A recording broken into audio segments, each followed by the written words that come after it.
eu sugiro esperarmos alguns minutinhos só para a gente ter um pouco mais de gente assistindo e começar a nossa discussão. Eu vou dar o link no que o Aldir falou sobre Warren Farrell, em relação a essa questão do vitimismo. Eu cresci num grupo que é mais alinhado politicamente à esquerda. A maioria das pessoas eram feministas. Então, tudo isso que a gente está falando aqui, eu vivi na prática, né, durante mais de 15 anos. E uma coisa muito interessante que eu notei, quando eu fui começando a perceber que a coisa não era muito bem assim, meu primeiro contato com esse mundo foi através de um vídeo do Paul Whelan, em que ele fala justamente sobre transtorno de personalidade borderline. Eu fiquei muito interessado e comecei a estudar mais assiduamente a respeito, ler estatísticas, ver o outro lado da narrativa. E como eu vivia num grupo que era muito alinhado à esquerda, e essa questão da sensibilidade à crítica muito grande, né? Porque a gente está passando por um momento em que se ofender virou um tipo de argumento, né? O indivíduo ele se ofende com qualquer tipo de coisa, e ele acha que ele não precisa contra-argumentar. Então é muito grave essa doença social que a gente está vivendo.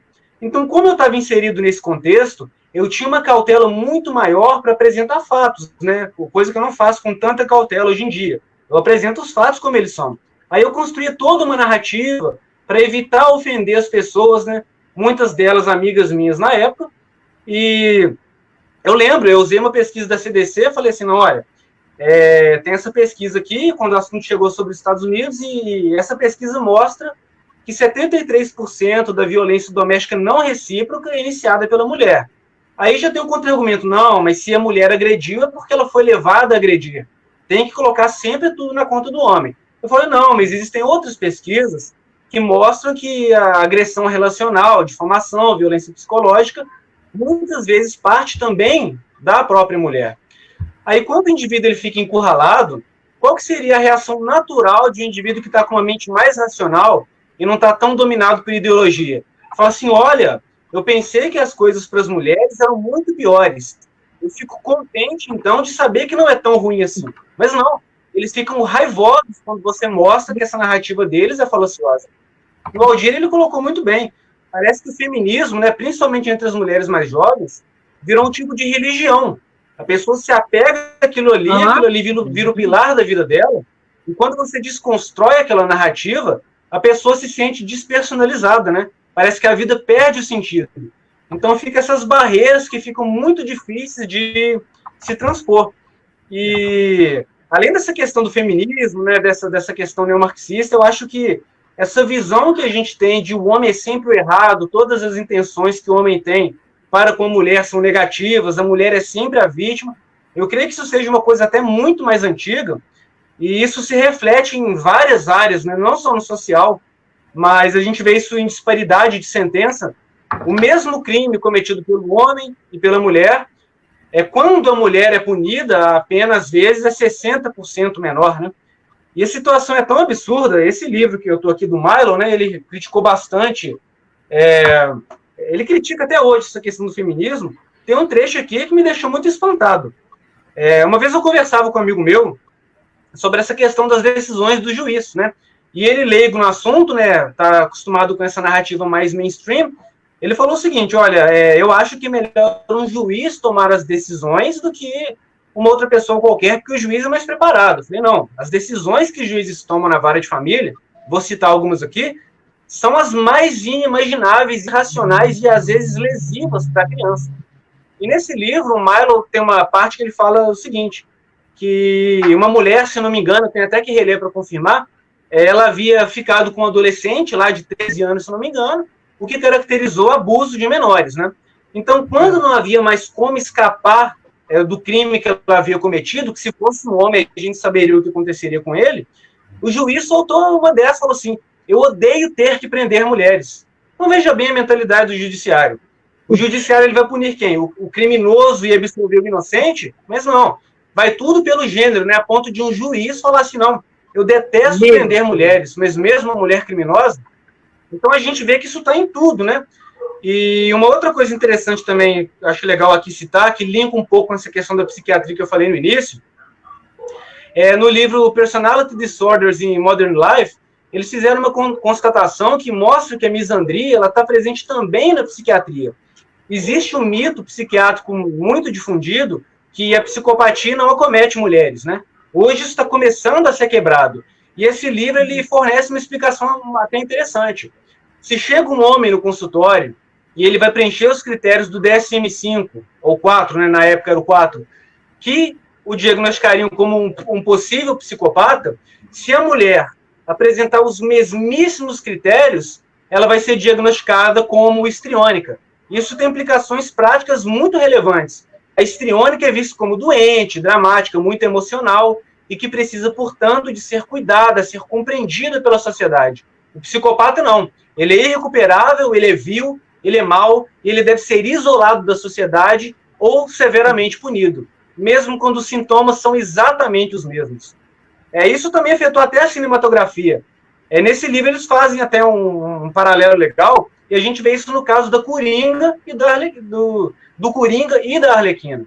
O Coringa tem o transtorno de personalidade antissocial, que é um psicopata, e a Arlequina se encaixa no transtorno histriônico. E a gente vê que essa questão dos filmes é sempre o homem induzindo a mulher a fazer algo que é ruim para ela. Ela nunca tem responsabilidade de nada. E um caso muito prático disso que aconteceu há alguns anos, tinha um casal na internet, e esse casal estava pedindo doação de maneira fraudulenta, né? Eu não me lembro bem o contexto da história, mas tinha relação com o filho deles. Eles estavam recebendo muita doação e acabou que eles foram investigados.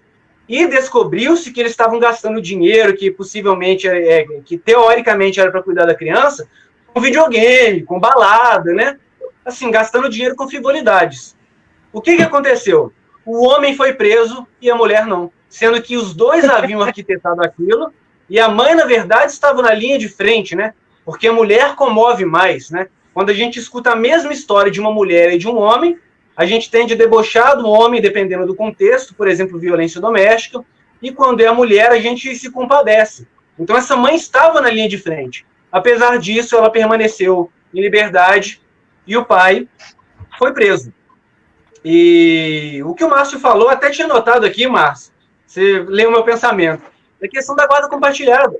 A gente, em debates, né, no Facebook, a gente consegue entender um pouco a mentalidade das pessoas.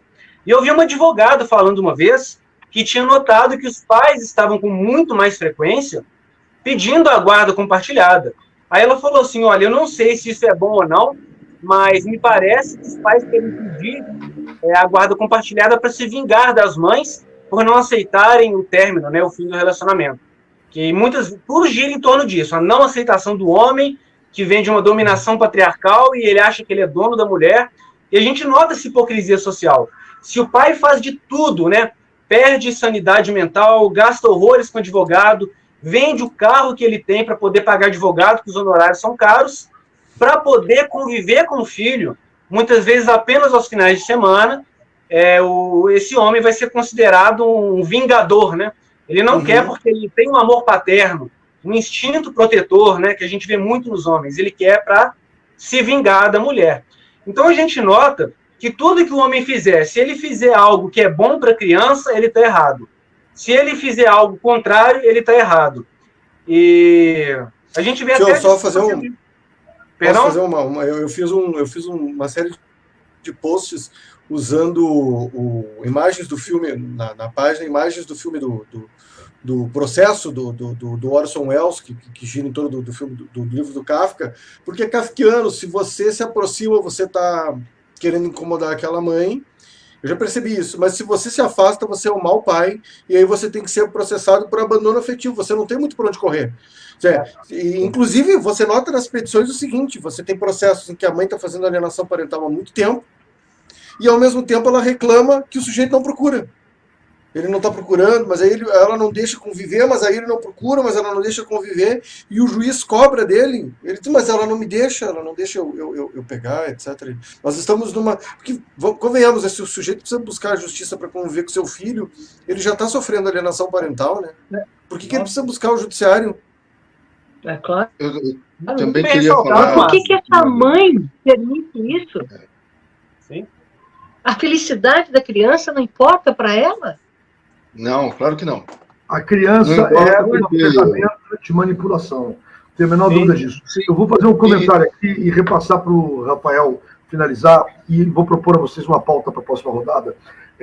Eu conheci um homem que foi preso por não pagamento de pensão, processado pela mãe, pela filha, por abandono afetivo, e que não conseguia conviver com as filhas, porque a mãe não deixava. Então, ele ali, como diz em corrida de cavalo, é o trifecta. Ele acertou nas 3.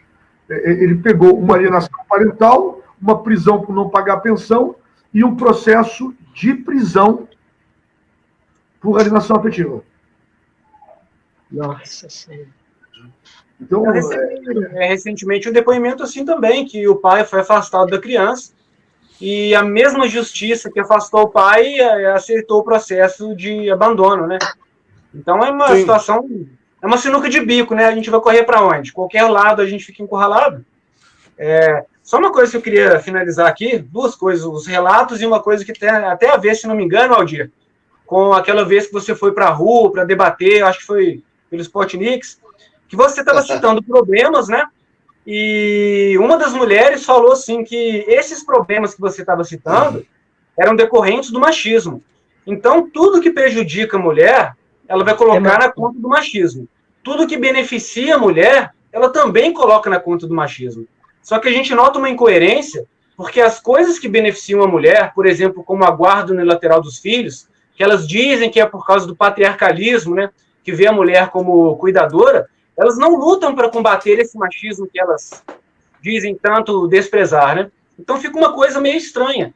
Fica parecendo que é manter aquele tradicionalismo que é conveniente e abolir todo o tradicionalismo que é ruim para a mulher. Então, só para finalizar, que a gente falou bem no início sobre medidas protetivas, esse caso eu achei ele particularmente absurdo.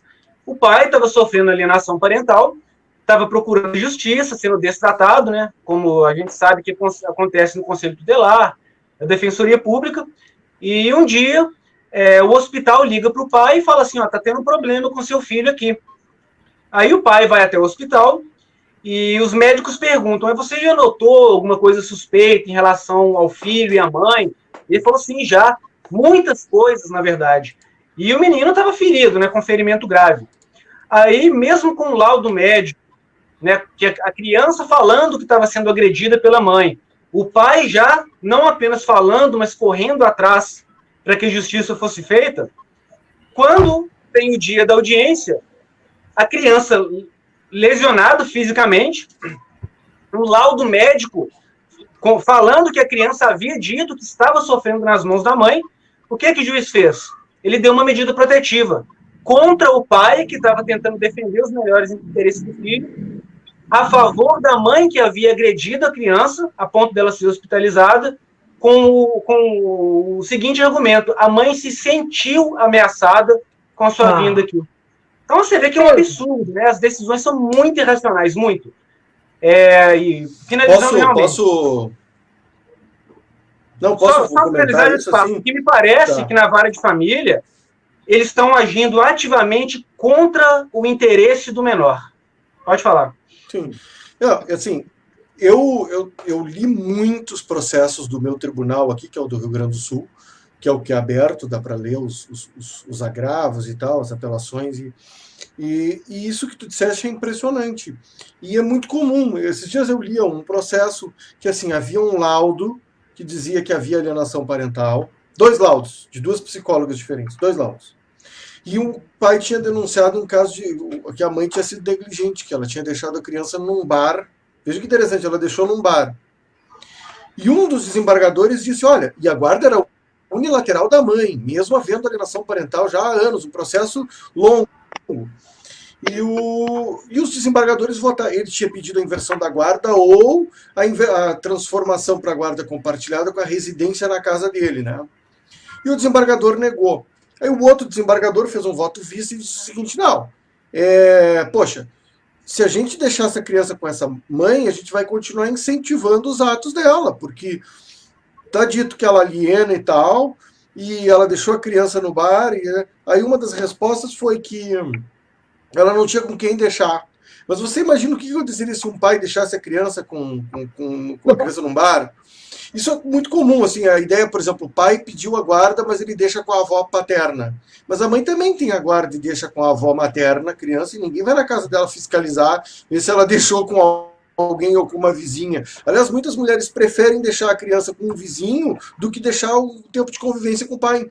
Você tem ações judiciais de alienação parental, de impedimento da guarda compartilhada, em que a criança fica horas numa creche, ela poderia ficar na casa do pai, ou ela fica na casa de uma vizinha, fica na casa da tia, na casa de não sei quem, mas não fica com o pai. Nós temos visto agora no coronavírus, né, que a criança continua convivendo com toda a família materna, mas não convive com o pai, porque o pai vai infectar a criança. Se diz muito nas páginas de alienação parental o seguinte, que a alienação parental, o pessoal vem falar, por que vocês não falam de pais que alienam? Por que vocês não falam que a alienação parental não tem gênero? Veja, a alienação parental não tem gênero no seguinte sentido. Quando você entende a alienação parental como doutrinação, como manipulação psicológica, tanto o homem quanto a mulher fazem. Não tem diferença. Mas a alienação parental estrutural e social, ela é muito mais da mulher contra o homem, porque tem apoio social. Essa é a grande diferença. Você olha, as mulheres vão nos grupos de mulheres perguntar como é que elas fazem para impedir a convivência. Isso é feito à luz do dia. Né? Ela vai lá e diz, como é que eu faço para não deixar ele ver? Né? Você tem essa... Nos processos, eu finalizo dizendo o seguinte, nos processos em que a alienação parental da mãe contra o pai, a última coisa que se faz é a inversão da guarda. E nos processos, quando o pai é o alienador, a primeira coisa que ocorre é a inversão da guarda. Entendeu? Entende? Guarda compartilhada. Para o pai é difícil de conseguir, mas se o pai tem a guarda unilateral e a mãe pede a guarda compartilhada, ela consegue. Então, há uma diferença do sistema que não pode ser ignorada. Não é a mesma coisa. Deixa eu fazer uma sugestão. Uma curiosidade interessante sobre esse comportamento das mulheres, né, de irem em grupos, muitas vezes até grupos públicos, para pedir esse tipo de conselho. É um comportamento até bastante recorrente, e isso diz muito sobre o status quo que a gente está enfrentando, né? Porque você imagina só se fosse um homem falar em plena luz do dia no Facebook, numa página pública, num comentário, como ele iria prejudicar a mulher. Ele seria linchado virtualmente. Então as mulheres, algumas mulheres, né, as alienadoras, não todas, elas estão tão à vontade para poder pedir dicas sem se esconder, porque elas têm a certeza da impunidade. Esses comentários dizem muito sobre a situação do sistema jurídico brasileiro, né? Mas é claro. Sem a menor dúvida. Eu vou fazer para vocês, eu vou fazer um comentário.